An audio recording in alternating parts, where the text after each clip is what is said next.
Unser letzter Gast und gewissermaßen auch der Star des Tages, auf den freue ich mich schon sehr, sehr lange. Und er hat eine unmittelbare Geschichte, eine unmittelbare Anbindung zu dieser obskuren Disziplin der Prognostik, der integrierten Trend- und Zukunftsforschung, wie wir sie seit vielen Jahren entwickeln. Zukunft ist ja immer voll von Bildern. Wenn wir mal in die 60er Jahre zurückblicken, die wunderbaren, schönen fliegenden Autos, die tollen Städte, die wir heute immer noch im Kopf haben, die technologischen Träume.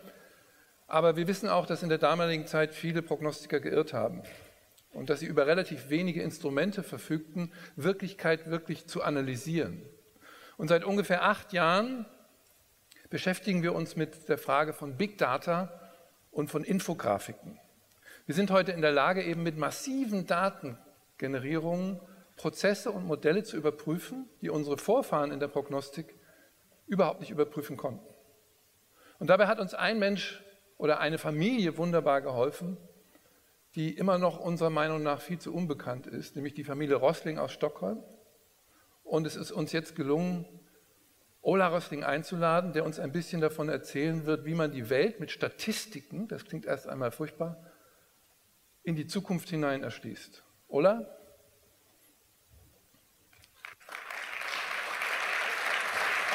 Thank you. 1, 2. The microphone seems to be working. I want to use this chair, actually. It looks so comfortable. We are making a little experiment, and everybody needs his smartphone. Yes, we have. Do we have my slide up there? Excellent. Do you explain a little bit the backgrounds of what you do, or should we talk about it in before? No, I rather just test the audience right away. Okay, if that's fine. But you can give your version. No, I just in the beginning I just wanted to tell a short story about I know you will hate it, about your father. Okay, I'll go off stage. No, you don't have to go. Come on.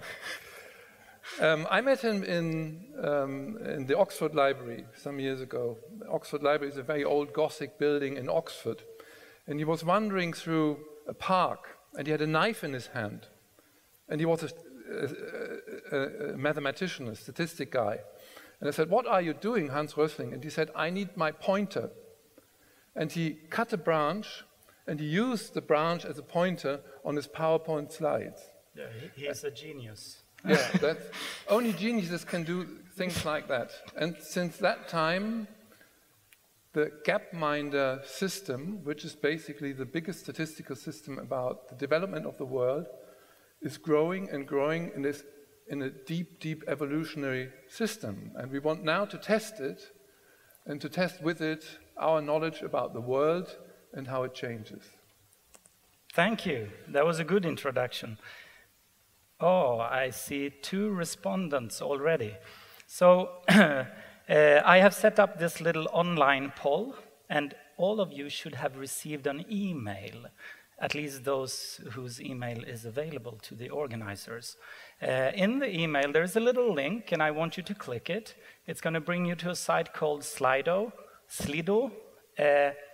And when you get there, if you do a search for Slido, you can then insert just Zook in the code, and it will bring you to this screen. And on this screen, you're going to see a question, and I really want to know how you answer this question. Can you raise your hand when you are actually on that page and you see the question, so that at least the majority are there? This is very important for my presentation. Otherwise, it will not make so much sense. Can we get even more people there? Are you there? And you can actually answer the question. Only 29 people have answered it. I'm using my iPhone, and I'm actually checking it over the internet right now. Oh, 47 people. Let's wait a little bit more. Yeah, it's ticking. Maybe I can sit here and wait. Because I like to relax. In this world of big data and many trends, it would be nice if we could stress down a little bit. Don't you think?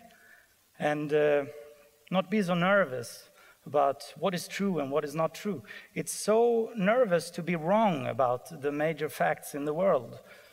And that is very stressful. Oh, more than 100 people have answered.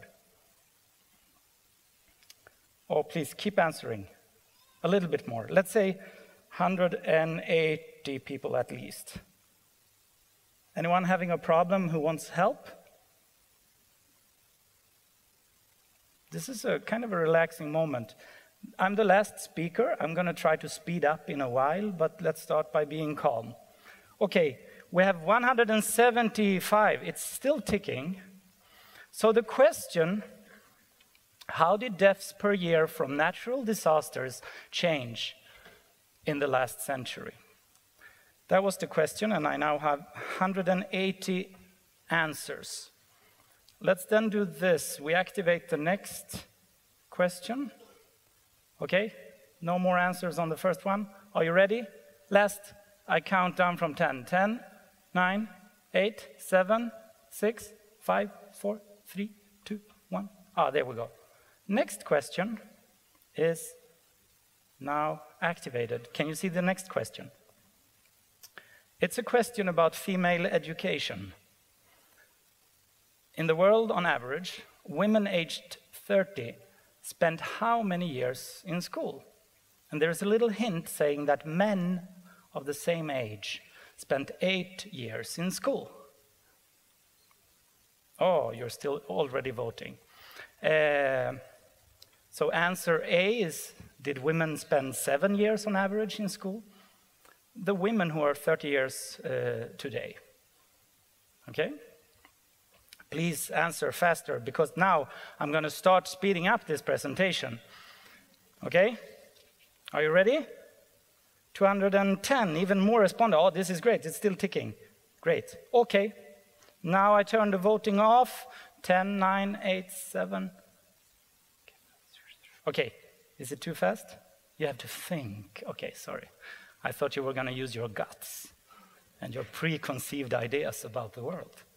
Let's stop voting. Thank you very much. I'm going to give you the results later. Let me first explain why I do this. I come from a foundation, as you mentioned, the Gapminder Foundation. It's a non-profit, more or less like Wikipedia, but much smaller. We work with statistics. We are not a think tank, we're more of a fact tank. And we have users of opposite political opinions, from the far right to the far left.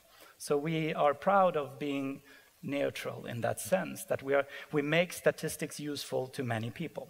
We give away tools for free, and we're funded through grants from donors who like our projects. So we write project descriptions, and then we get them funded. That makes us economically independent, because we don't have to obey a business rule or anything. So we're pretty close to a Wikipedia model, and I wish we can turn this into a larger Wikipedia for public statistics. That's the goal in the long run. I'll talk a little bit more about Gapminder by the end of the presentation. I want to look at the answers on these questions and then see how well your answers fit with the official statistics, because there are very good, reliable statistics with both these questions. So let's start by looking at the first one. Deaths from natural disasters in the world. I'm going to draw the correct answer as the line chart from the official source. Can I first just hear raise your hand, everybody who got the feeling that they were actually guessing. You didn't know the answer, you were actually guessing. It was just like, I don't know, A, B, or C, I have no clue whatsoever because I'm not an expert in disaster control. Okay, at least half of you. That makes sense. The data on disaster deaths per year starts in 1900. Around 500,000 people died from disasters. On average, you have to do an average over several years. And the trend was pretty stable up to the Second World War. After the Second World War, something drastic happened. It went down far below half of the original number. Far, far, far below. So I was asking if it halved or if it remained the same or if it doubled. Now let's see the answers from the Swedish public, because we asked the Swedish public this question. Now I'm speeding up this presentation. I'm going to speed it up a lot. The Swedish public, only 12% got the right answer, even though the right answer is even further below. Half the Swedish public believe that deaths from disasters is doubling over the last 100 years. It's absolutely wrong. Absolutely wrong. They have an absolutely wrong perception of what's going on with natural disasters on this planet. It's pretty disturbing. Remember, I've tested you as well. But we also tested the TED audience, highly educated people attending a TED conference in Berlin, thinking about the world. And they score 30%. They are better than the Swedes, okay? That's pretty good. It's not even close to the majority, okay? We went to the zoo and we asked the chimpanzees, please pick a banana with A, B, or C. And the chimpanzees picked the right banana 33% of the time, just by random. They outnumbered the Swedish public and the TED audience. Now let's see what answer you gave me. So I go here and I click polls. I'm going to make a sound. Wow. How many of you have seen our TED Talk? Not many. Wow, that's impressive. I think it's the high score, actually.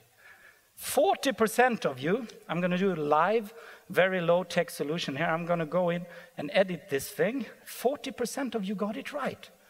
Congratulations, I've never seen that, okay? I've done this hundreds of times. That was very, very good. Very, very good. The majority got it wrong, though. Okay, so you have 37% there, and you've got 23%. So 23% of you, okay. Remember I asked if you had a feeling that you were actually guessing? The Swedish public also thought they were guessing, but if you're guessing, if you are guessing, you score as the chimpanzees. The Swedish public were not guessing. They were influenced by, well, Swedish public is influenced sometimes by things, but they were influenced by misconceptions, right? Otherwise, they would have scored like the chimpanzees. And many people think they are guessing, but they are not. They are actually biased towards a particular answer. Now I want to look at why is this? There are two whys to answer here. First of all, why did the deaths from natural disasters decrease like this? And then, why is the public in Sweden and elsewhere so ill-informed about this fact? I'm going to answer them one by one. Let's start by the why did the disasters fall? So let me give you an overview of the world development during the last hundreds of years by showing you all countries in the world. This is a world map, you can say, socio-economic world map. It's all the countries in the world, and on this x-axis we got income, GDP per capita, in purchasing power parity, in adjusted for inflation, etc. On the other axis we got life expectancy. So this map is comparing the rich and the poor with the healthy and the sick. It's like a map with those two dimensions, and you can see that there are countries down here which are very poor and very unhealthy. You only live 53 years in Central African Republic, and up here you got some very rich countries, I guess, like Germany. Okay, so the size of the population is of the bubbles are the population of the countries. China and India in the middle are large countries, and the color is the continent. So you got red bubbles in Asia. These are all the Asian countries, and you can see that Asia spread out all across the world, from the richest to the poorest and the healthy and the unhealthy. This tool is freely available on our website, by the way. We got the Americas. They are spread out, far out. We got Haiti is an American country down there, and we got Africa all over the place as well. But the most interesting thing with this world map, I will soon tell you how it relates to the disaster death. Just look at the world. This is the world in 2013, the latest data available. You can see that there are not two kinds of countries. They are not the rich and the poor. They are not the developed and the developing. That's a very bad labeling of the world. Instead, you can see there is a continuous grade from the poorest and sick to the richest and healthy. Most of the countries are in the middle, right? They are neither poorest or richest. They are right here. There is almost no country down here. A few of them found oil. But the rich countries, or the healthy countries, they are rich and healthy. They are not rich and unhealthy. It's also empty in this corner. There's a quite strong correlation, but on the same income level, you can have Costa Rica up here and South Africa down there. And it's a difference in life expectancy between 80 and 60 on the same income level. This turns this into a map where you can compare and understand it. And this is a teaching material which gives you a different world map which shows money and health. Now, the interesting thing relating to the disasters is how this changed.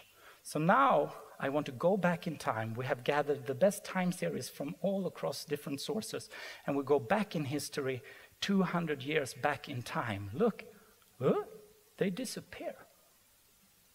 200 years ago, there was not one country on the income levels and the health levels of all the countries today. We have to zoom out to see the world 200 years ago. There it is. It was down in the corner, you know? It was down below 50 in life expectancy. The world has completely changed since then. You see, all countries have become healthier and richer. Now let's play the world over 200 years from this poor and sick corner. In the beginning, we don't have perfect data, so these are rough estimates from economic historian sources, and the bubbles don't move much. We can speed it up a little bit to see what happens before 1900, okay? I speed the world up, 100 years of development. Let's stop here and say 1860. We got a few countries in the leader position. Oh, there's Germany. I wonder which this guy is. Oh, Sweden. Sweden being healthier than Germany, you see, even though we are poorer. Why? You can, so it's a world map that changes. It's not a static world map, because the world is changing, and that's the message. Remember, after this presentation, please remember, the world is changing like crazy, okay? Right in front of our eyes, if we just look at the data. Let's stop in the Second World War. This is the world in 48. Let's go a little bit forward to 1950. This is when the United Nations was created and all the independence wars in Africa, etc. started, and we got national data, which is pretty good. We find Germany there and Sweden. Well, this of course, Norway is healthier than us. I don't like that. Except for Norway, which is not really a country. Sweden is on top of the world, right? In 1950. And this is when we start writing books about how to plan a society, you know? We're the world champions. We have money and we also have social welfare. And then we can look forward what happens. Let's bring in Germany to the game. And we play the world even further into the future. And now I slow it down a little bit to actually see the enormous amounts of changes. Remember the disasters, the natural disasters. After the Second World War, it fell like that, you know? Remember. Let's see what happened with money and health in the world in general.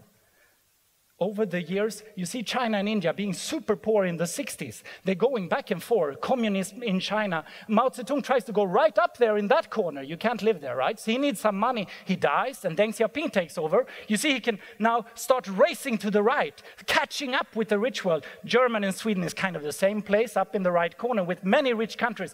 But look again from 1950. Let's take it one more time.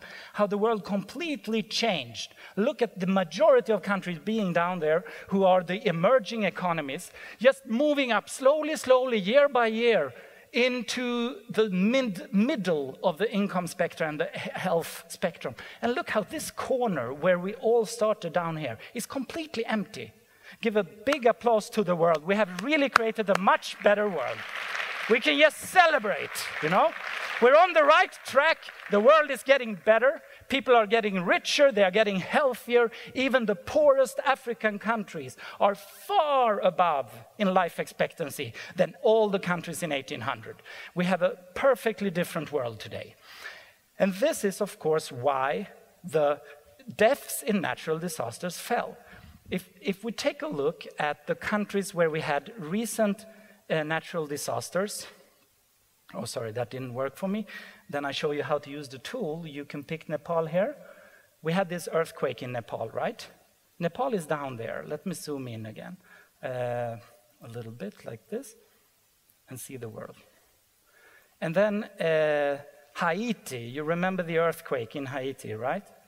What natural disasters do you remember? None of you remember any. Okay, Haiti is down there. Which one? Thailand, yes. Thailand, so you forgot Cambodia? Yes. Okay, sorry, that was a stupid question because I don't have time to answer all of them. Let's instead do this. We're picking a few more. Myanmar, for example.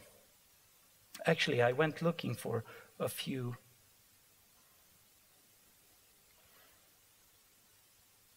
The death tolls in a few recent natural disasters. How many died in Nepal? 8,000, roughly. All these numbers are rough, okay?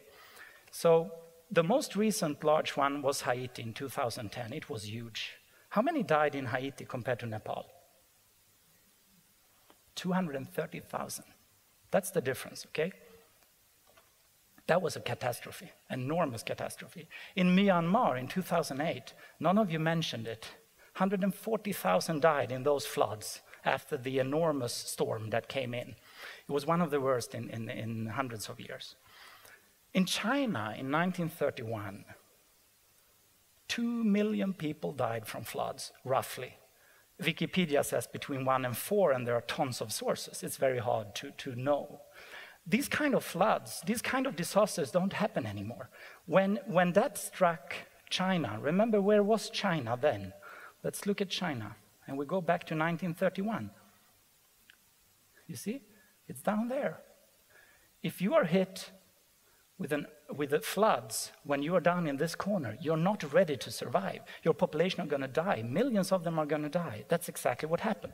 But this is the relation between this and the deaths from natural disasters. There are almost no countries left there. There are no countries down on that corner. But Haiti and Nepal, when they get struck, and Myanmar then, when they are struck by earthquakes and so on, tons of people die. The countries down in that corner. But all the other countries are pretty well prepared. And that's why we don't see the same death tolls anymore. And we will probably not see them in the future either. The world has changed. So now we come to the second why. Why didn't the Swedish public and the TED audience know this? Why were they completely unaware of this fact? Probably it's because of their mental bias to exaggerate any terrible disaster, anything we're afraid of. All our phobias for the dangerous things are exaggerated in the news media because we want to read about them, right? And then we have a bad memory. We don't remember these terrible floods in China in the 1930s. We just don't remember them. We remember what we saw last week. And this is how we get the trends absolutely wrong. We see the recent events and we don't remember the old ones. So every bad thing looks as if it's just increasing and increasing. Now let's go back to the second question and ask the same two whys, okay? Because I'm assuming you're going to be pretty bad on that one. Here is, just a comparison with how many people died from diarrhea in the world in 2015, which no newspaper is reporting about. And there's no innovation needed. We just have to bring the sewage and the water to the poor communities in the poor countries. We're just not doing it, and we're not reporting it in the news media. That is pretty disturbing. It would be nice to have a little bit of proportionality in the discussion. Let's look at the women in school. So the men went 8 years in school, right? That was the average. Now, how many years did the women go? These are the answers from the Swedish public. So you can say kind of which one is the right answer already, right? You can use the Swedish public in that way. Yeah, this is the right answer. Women went 7 years to school, roughly. It's a rough estimate based on official data. In the US, look, they scored better than the Swedish. And I think it's because they are more like chimpanzees in the US, you know? Maybe they care less about what happens in the world, and that's a good thing in this case, okay? The TED audience scored like the US public. All of them are worse than the chimpanzees. Now let's look at your answers. Oh, that was pretty good as well. You're actually better than the chimpanzees. I'm going to just tell you the numbers. 38% got it right. That's the best score so far, actually. I told you yesterday that I used to have this question as the one where more educated people, but you're from business, right? Yeah, that's the reason. That's the reason. You actually care about the world. Intellectual people, the more they care about women's education, the worse they score, because their heads are full of the problem, and they exaggerate it, no doubt. Okay? Let's move on and look at what happened in the world in terms of money. Let me just first emphasize that the axis I'm going to use for money is a logarithmic one, going from $1, $10 to $100. And the world population was distributed like this in 1975 when I was born. You see, there are two worlds. It's a camel world. We have the poor and the rich. And we can discuss in the rich corner what to do with the poor corner. What are we going to do to help them? Okay? Since then, something happened. 5 years at a time. The world got richer and richer and richer and richer. This is the number of people on different income levels. And 2015, we have this world. The camel is dead, you see? We have this dromedary world with only one hump instead of two humps. There are no poor and rich any longer. It's just a continuous scale with one large hump in the middle. And this is where the girls go to school. Because if you have this much money, one of the first priorities is to put your girls in school. Doesn't matter if you're a Muslim or a Catholic, you put the girls in school, and that's why they already go 7 years to school. It's a success. The feminist movement should celebrate it and say, let's take it the last mile and bring all the girls to school, instead of just exaggerating the problem as if it could never be solved. That's at least my opinion. Okay?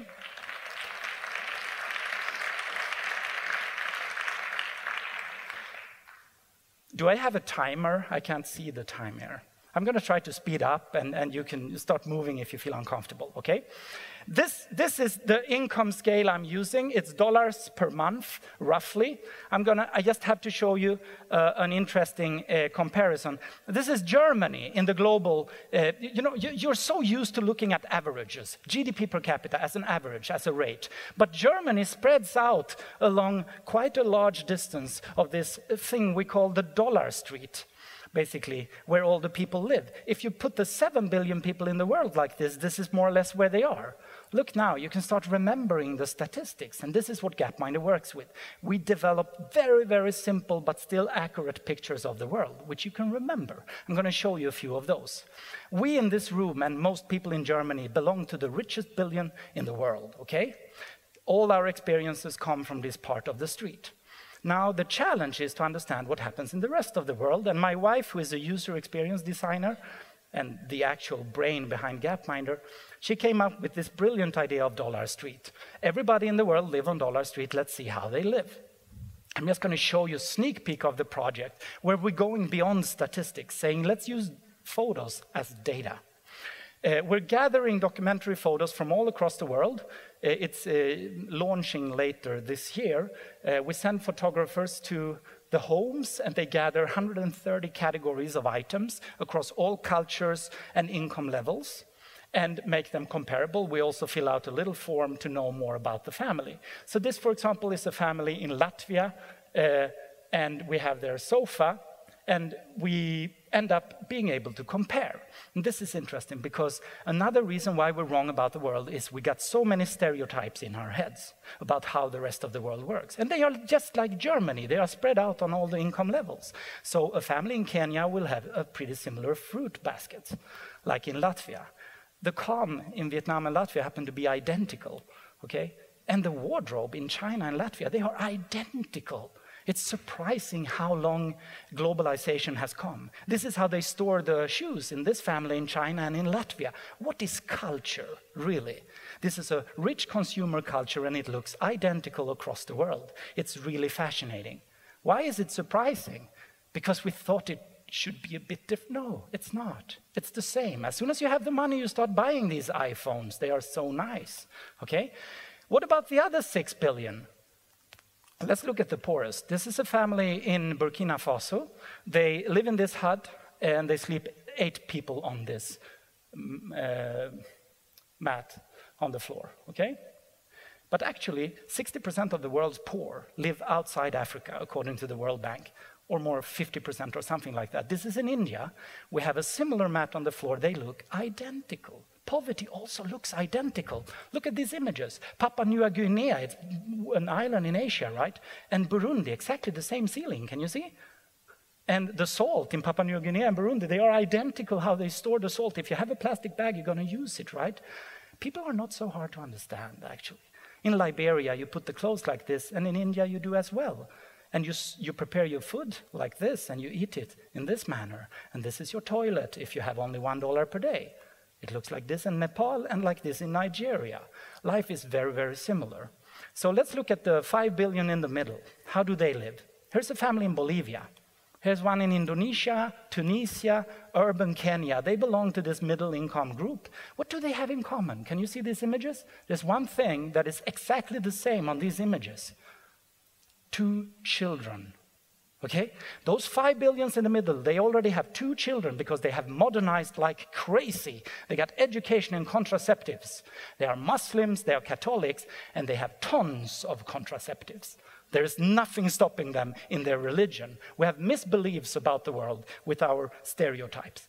And of course, their wardrobes looks exactly the same, and their lamps, and their salt looks the same, and their spoons, and the kids' pens in Nepal and Haiti. It all looks the same. Where did these stereotypes come from? It's crazy. You find exactly the same image in a tent in Haiti and in a poor family in China. We have only collected images from 100 homes. I already have tons of identical images. There's something wrong with our heads. There's something wrong with our heads. We're seeing the world in the wrong way if we don't carefully check the facts. That's what you should learn. The world is changing, but we see it as static. People are pretty understandable, but we exaggerate the differences, and we see the stereotypes. Let me move on here. Of course, the garbage collection is the same. Before any government or anyone takes care of it, it's going to look like this. It's the same problem across cultures. So that's why the chimpanzees win, because they don't watch the evening news. They don't see these images. They don't see the catastrophes that get exaggerated. They don't see the conflicts. These people look so dangerous. I don't want to go there. They don't see the refugees. They don't see the diseases, the paradises, which are also very biased, right? The animals, oh, they are so cute, aren't they? Like the minorities that are so interesting. Look how they jump. That's super high. I can only jump like this. They are so cool in Africa. If they can only keep living like that, the African way of living, yeah, sure. How many are they? There's almost none of them. Oh, wow, this is so fascinating. We need to preserve this. But as soon as you get enough money to not attract tourists, that's what her job is. The young girls let go of these. This kind of practices are probably going to be erased if they cannot be conserved in some kind of museum fashion. That's my guess for the future. So the 6 billion in the rest of the world are portrayed with these strange images. And that's why the chimpanzees win, because we look at the wrong images and we don't see the data. So if these people are actually easy to understand and we have to collaborate with them because it's a globalized world, we better learn something about them. There is just one problem, that we have our biased information, our personal experiences, which are not applicable to the rest of the world. And we have outdated facts in our heads. In school, my teacher told me things that were true 40 years earlier. The world is rich or poor, nothing in between. That was true. It's not true any longer. But we stick this into our heads and we remember it, and it's wrong. And then we have the news bias. I'm afraid of sharks, are you? You know, if someone is attacked by a shark, I'm going to read about it day after day after day. It's completely meaningless. We put this skewed information into our heads, where we got the intuition, which is also biased. We're jumping to conclusions, and we simplify categories, and we see dichotomies and causalities where there are none. This ends up showing a world which is upside down. The disasters are just doubling. You know, the world is just getting worse. It's going to be disaster. The future of my children, how are they going to live? Everything is going bad. While in fact, it's the opposite way around. Of course, there are a few things, And this is the problem, that there are things which are going worse. But we can't see them because we think everything is worse. And that's why we do this project, because we need to be serious about the things that are serious. And there are lots of those. So the chimpanzees win because they don't generalize from wrong biased information. So how can we solve it?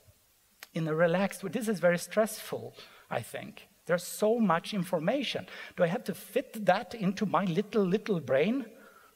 I cannot do that. No one can do that. We need to use the powerful human intuition, which is the ability to generalize from a few rules. That the chimpanzees are very bad at doing. We need to look at this and generalize and understand the present when we try to understand the future. So the only trick I know is to simplify into generic rules which are simple to remember and simple to understand, because you need to at least fit 10 or 20 of them into your head, but not the actual numbers. There is no way. You can remember visual graphs like this one. You will probably remember this one, and the movement that you saw you will remember. This is the most striking megatrend that I'm missing from the Zukunft Institute's megatrend.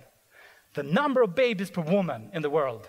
In 1800, it was around 6 babies per woman. Until 1965, there were still around 5 or 6 babies per woman in the world. What does it mean to population growth? It explodes, right? When the children start surviving. But what happened after? This is not even the Second World War, it's later, it's 65. This is the trend, the single most relevant trend in the world history. This has never happened before. We're going down to 2. Fortunately, parents like to have only 2 kids. By nature, as soon as they have the options and the women can decide how many children to have, most families across the world actually want about 2 children. I have 3 children. The last one was a pain. But she's so cute. But I wanted to sleep, you know. I've done this. But I had 2 boys, and then we had a girl. But it stops there, you know. I don't want more children. I don't want more children now. And most people are like me. If they don't use children as part of their labor force because they are damn poor, the poor people still have 8 children. So we need to get rid of poverty so that people can live a decent life with a population that is not increasing like crazy. This is the projection to the future. These are the trends of the different. You can remember these images. They are so simple and colorful and easy to remember. Okay, this is where people live in the world. The question now is, where will the population growth happen? Well, you can't remember this map because it's too detailed. Let's make it simple and easy to fit into this little brain. Okay, 7 billion people in the world. Where do they live? Okay, we round the numbers. We have 1 billion in America. 1 billion in Europe, including Russia, 1 billion in Africa, and 4 billion in Asia. Can you remember this? Anyone who can remember 4 digits? The PIN code of the world is 1114. Okay, 1114. Remember, it's 1114. If you can't fit that into your brain, you probably can't fit the other PIN codes into your brain. So when you're prioritizing your market, where are you going to go? Asia, of course, it's 4 times more consumers there. Okay, what I did is something scientists don't like to do. I rounded the American ones. They are only 800 million. I rounded it to 1 billion, just to fit it into your heads. Okay? You should say thank you, not, oh, you're lying with statistics. I'm super scientific based in this approach. There is cognitive science proving that we can't fit all the details into our brains. And I'm following that scientific finding and starting to adopt the statistics so they fit, without misleading people. Okay, the big picture. Okay, let's look at the future. Oh, sorry, I have screwed up the numbers there. 2050, where are the additional billions going to be in the future? There will be 1 more billion in Asia, so you should really go there, okay, with your commercial activity. And there will be 1 more billion in Africa. What happens then is that the Asian population bulb has stopped and the population stabilizes. They have very few children in Asia, so they won't grow much more. But Africa, up till 2100, is expected to grow. In the year 2100, the world will most likely look like this. And this phenomena, this colonial heritage that we have, that we are Europe, you know, like this. I'm Europe. I rule the world. I'm so smart. I'm white. Yeah, but in the future, look at this. Oh, this is going to be in Spanish, sorry. This means West, okay? The West, the old West, is only going to be a fraction of a billion. And the majority of the world are not really going to care so much about our opinions. I don't think so. Because they outnumber us like crazy, okay? So I guess 80% or more are going to live in Africa and Asia together. And now we're looking at the simple pictures. I'm going to give you a few rules of thumb. Try to remember these images. It's easy to remember when they get a meaning. I'm going to give you the meaning, okay? Here is a common misconception which make people score bad on our fact questions. The facts are not so important. It's the misconceptions that is important. People think everything is getting worse. Alles ist mal, or something like that, okay? No, it's the other way around. Most things are improving. I'm not saying everything, but most things. So if you are unsure about disaster deaths, go for the, yeah, it's improving. Like everything, most other things, okay? Not rhinos in Africa. They are actually not improving, okay? So yes, there are a few. Okay, here's the next misconception. There are poor and rich. Dichotomy in my brain, like no color on the wall in Latvia or Poland or on the countryside of East Germany. They are so poor, you know. No. That doesn't work. There are no two humps. There is one hump in the middle. Germany is one hump. Most countries, most economies is a log normal distribution by default, okay? Try to remember that, one hump, most in the middle. And the people in the middle, they are not super rich, they are not like Germany and Sweden, but they have their girls in school. It's wrong, this misconception is wrong, that you first get rich and then you're ready for disasters and have girls in school. No. It happens much earlier. You put your girls in school, you're gonna get rich. That's what you see in the trends. It's the other way around. Social development comes first in most of the emerging economies that go fast, okay? And then we have the sharks, okay? They are dangerous. No, they are super dangerous if you're very close to one, but you're not. Remember, terrorists, terrorist means scare someone. Terrorists want to reach the media. Terrorists never succeed with their actual mission because what they are doing is so disgusting. They never get friends, okay? But they get attention, and that's why they do it. But they're not dangerous. They don't kill many people at all. If you look at the numbers, it's scary. They almost don't exist in the death tolls. If you round a little bit, they are gone, all the terrorist attacks. So all the fear for other cultures, religions, or whatever you're afraid of, your disgust for worms and I'm going to get this disease, the Ebola is going to come to Germany. Did it? No, we're pretty well prepared, right? If it came here, we have like 100 people blocking it immediately. It doesn't kill the rich people. Of course it could happen. But most of these things we're afraid of are very, very, very small. And we're paying far too much attention on it all the time, okay? Rules of thumbs, try to remember those, that will help you. So if you understand how the world looks today, now I'm going to show you the last visualizations. And then I'm going to teach you how to relax with facts, how to live a comfortable life, not so stressful. Okay? 2 more minutes, then I'm ready. In 2015, the world looks like this. The orange hump here is the rest of the world. The purple one is Western Europe and US. Okay, so the purple here is the West, and the other ones are the rest. Today, when I came to Frankfurt yesterday, I saw lots of Chinese and Japanese people and Korean people on the airport because they can afford to fly. Today, it's 50-50 in the world, okay, on the international airports, more or less. Let's go into the future. I have projected the GDP per capita and the Gini coefficients based on IMF, and I went even further into the future.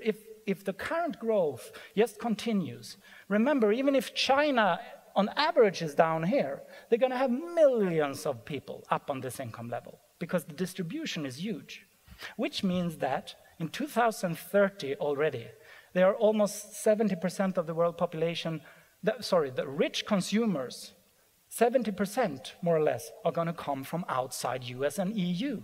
They're not going to be Westerners. We're going to be a minority in the rich consumer market already within 10 or 15 years. and you move forward, this hump, remember the hump, it's moving upwards.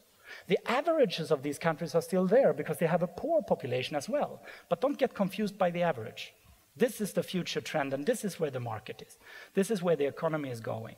Remember that the hump, this little dromedar, is actually moving, okay? Remember, the world is changing. So, in this way, we can turn the world. It's much more comfortable to see the world as it is. It's much more relaxing. So get rid of your opinions and start looking at the facts. I think this is something much, much bigger, and this is why I wanted the chair, because I think we can start relaxing a little bit. When we learn how cognitive psychology have found how the world works, we invented this expression. I think it's so relaxing. It's like mindfulness, but with facts. I kill all my opinions until I have facts, okay? So people come to me and they start debating. Why should I argue? I don't know the facts. Why should I have an opinion about things that I don't? And this is the first time in world history this can happen. We've never had global statistics before. This is the first time. Already 20 years ago, there was no good data and estimates. We got tons of data today. So a new lifestyle is possible, and I hope the young generation can learn this in school, to let go of ideologies and start relying on facts and be very humble and know that if I haven't checked the facts, I pretty much don't know, unless I can use some kind of rule of thumb to see where the world is going. That's my final message. Thank you very much for listening extra long.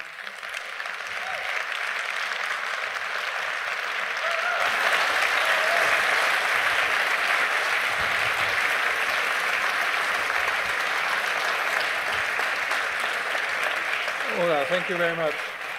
I hope that was productive irritation at last.